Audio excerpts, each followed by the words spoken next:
Ya geri geri gel arkadaş devam ediyorsun.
Bir taraftan girişe geliyor. Başka manada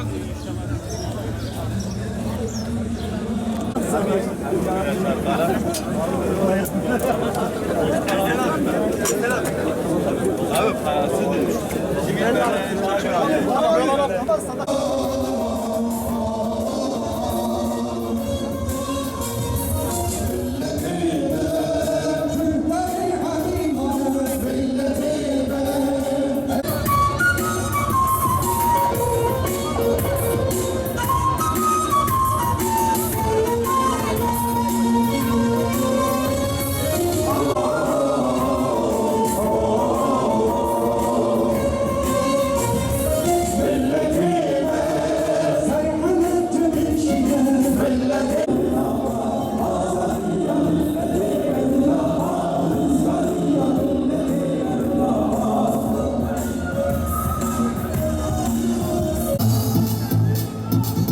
Bekledik, şenlendik hür davanın.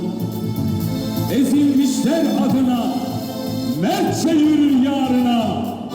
Sözüdür bu. Özgürlüğün adı, insanlığın adı, meşgalesi yandı. Hür davanı, haykırın hep birlikte. Hür davan, destan olsun dillerde. Hür davan, muslaktır adalete. Hür davan.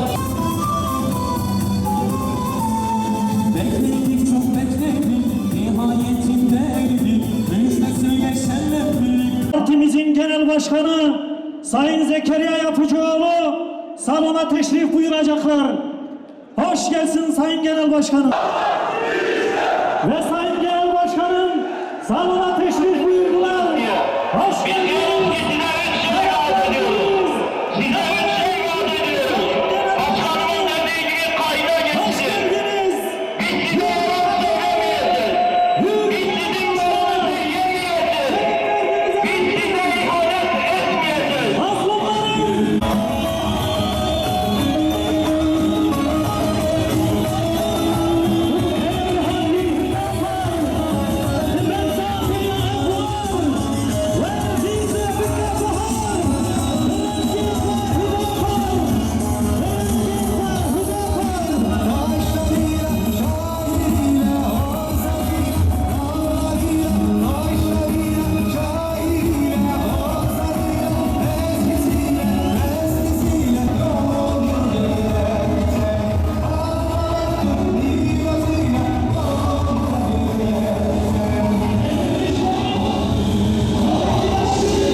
Beynime ipotek konuldu.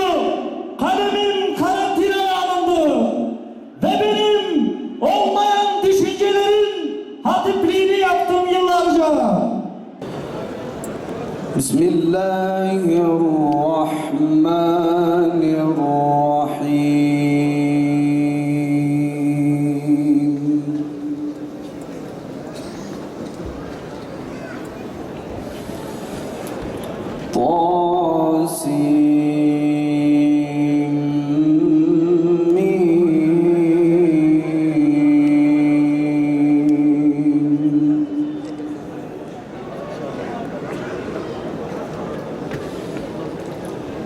تلك